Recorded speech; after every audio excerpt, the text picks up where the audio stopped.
Assalamualaikum warahmatullahi wabarakatuh. Berikut adalah beberapa hal yang bikin AC kalian itu jadi lebih boros. Apa aja itu? Simak terus video ini sampai akhir ya. Jangan lupa like dan subscribe tentunya. Oke, langsung aja kita masuk ke menu pembahasan yang utama, yaitu hal-hal yang bikin AC kita itu jadi lebih boros. Tentunya teman-teman kalau misalkan pengen beli AC harus tahu ukuran ruangan teman-teman itu berapa ya. Jadi hal yang pertama itu teman-teman pemakaian AC tidak menyesuaikan oleh PK di AC-nya ya. Maksudnya gini, ketika teman-teman punya ukuran ruangan kamar misalkan 2x3 itu cukup setengah PK aja teman-teman. Namun ketika teman-teman memiliki ruangan kamar itu 4x4 atau 4x6 dipakein setengah PK, maka hal tersebut bisa bikin listrik AC itu jadi boros banget teman-teman. Saya yakin dan saya jamin itu akan membuat listrik kalian itu jadi lebih boros. Karena logikanya gini. Jadi ketika kerja AC itu teman-teman setting AC di angka misalkan seperti ini 23 derajat Celcius ya kan, tetapi si AC ini nggak mampu nih mencapai suhu segitu, maka AC-nya akan bekerja semaksimal mungkin dan berat banget sih tentunya. Yang kedua, hal yang bikin AC kalian itu jadi boros banget, tentunya kalian itu setting AC suhunya 16 derajat Celcius teman-teman. Jadi buat kalian-kalian para pengguna AC, buat kalian-kalian atau buat teman-teman subscriber Mas Yunas, jangan sampai pakai AC suhunya 16 derajat Celcius teman-teman ya. Hal itu tidak akan mungkin dicapai teman-teman, serius. Dan itu percuma buang-buang waktu, buang-buang listrik ya.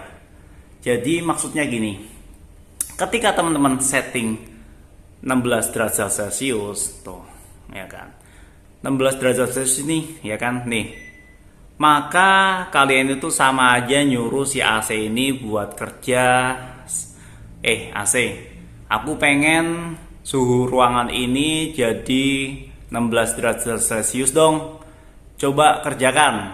Misalkan perintahnya seperti itu, maka AC ini akan bekerja semaksimal mungkin, sekeras mungkin biar mencapai suhu 16 derajat Celcius, dan itu tidak akan mungkin bisa tercapai untuk suhu Indonesia ini teman-teman. Jadi saran saya kalian harus setting gak usah 16 derajat Celcius sih teman-teman, suhu ya 22, 23, 24 ke atas sih, segini aja udah cukup teman-teman ya. Jadi jangan sampai setting suhu di angka 16 derajat Celcius. Oke, berikutnya hal yang bikin listrik rumah kalian itu jadi lebih boros, yaitu teman-teman itu tidak pernah membersihkan AC. Kalian itu tidak pernah menjaga kebersihan AC tentunya. Ya, kenapa saya bisa bilang seperti itu?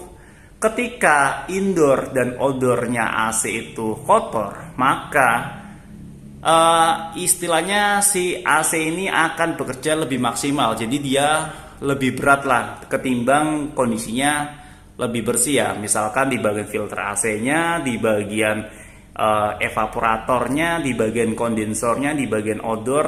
Kalau bersih, otomatis udara atau hembusan anginnya itu jadi lebih lancar teman-teman ya. Otomatis ya listriknya akan lebih irit tentunya ya kan. Yang pertama, penggunaan AC yang tidak sesuai dengan PK. Yang kedua, penggunaan AC suhunya berlebihan, misalkan 16 derajat Celcius. Yang ketiga itu tidak menjaga kebersihan AC. Dan yang beberapa ini berikutnya itu istilahnya kayak tambahan aja sih teman-teman. Misalkan contohnya nih, teman-teman itu merokok di ruangan ber-AC. Itu sih hubungannya lebih ke masalah kesehatan ya. Kesehatan kitanya sih sebagai pengguna AC tersebut. Yang berikutnya, teman-teman itu menyalakan kembali AC tersebut setelah tiba-tiba dimatikan secara mendadak.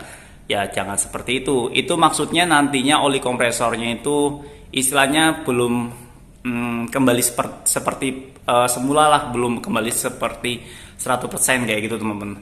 Dan beberapa contoh lainnya sih ya kan. tidak menjaga listrik dengan stabil. Misalkan listrik teman-teman itu hanya 900 watt tapi maksain pakai 2 AC, jadi sering anjlok atau jeglek gitulah istilahnya. Itu biasanya bikin AC-nya juga lebih boros sih tentunya. Tapi kalau saya perhatikan, kalau saya pahami, biasanya AC boros itu karena 3 hal tersebut sih. Yang paling penting itu pemakaian AC yang tidak sesuai PK, yang kedua pakai AC suhunya berlebihan 16 sampai 18 derajat Celcius, dan yang berikutnya itu tidak menjaga keawetan kebersihan AC. Dan untuk kebersihan AC teman-teman harus servis ya, ataupun cuci AC cukup per 3 bulan sekali teman-teman. Cukup 3 bulan sekali, maka AC akan lebih awet dan lebih dingin serta lebih nyes kayak gitulah. Oke, nah di video kali ini saya ingin bagikan cara saya dalam men-setting AC ini teman-teman. Saya selalu pakein, biasanya nih kalau di AC itu ada beberapa mode ya. Ada mode cool nih teman-teman. Itu mode dry. Ya kan? Mode dry kalau misalkan suhunya terlalu lembab. Ada juga mode auto serta mode cool. Kalau di remote AC sub itu beberapa sih, ada fan, ada mode fan, ada mode auto, dan mode heat juga ada teman-teman. Tapi kalau di Panasonic ini cuma ada 3 mode ya, cool, dry, dan auto. Saya sering pakai mode cool teman-teman. Dan saya gunakan suhu di angka 23 sampai 26 derajat Celcius. Biasanya sih seperti ini. 24 aja udah cukup lah ya kan. Terus arah dari si bagian ini, sirip si AC ini, sirip ini ya. Ini saya sering arahkan otomatis. Jadi biar naik turun secara otomatis si anginnya itu jadi lebih merata teman-teman. Berikutnya untuk kekencangan kipasnya, itu kecepatan fan-nya ya, itu bisa setting 1 atau 2. Kalau misalkan teman-teman pengen lebih senyap ya bisa gunakan mode sleep sih. Udah cukup nih teman-teman. Kondisi kayak gini udah enak banget sih menurut saya sih settingannya. Enggak terlalu dingin dan enggak terlalu panas juga sih. Jadi manusia itu kalau menurut saya sih untuk tidur ya cukup butuh kondisi udara sejuk aja teman-teman. Enggak terlalu panas dan terlalu dingin banget. Kalau kita pakai AC tidur dalam kondisi terlalu dingin juga kan nggak enak, selimutan. Apa fungsinya pakai AC kan? Oke, dan semoga video kali ini bermanfaat buat teman-teman semua. Hanya ingin merefresh aja ya. Dan terima kasih. Wassalamualaikum warahmatullahi wabarakatuh.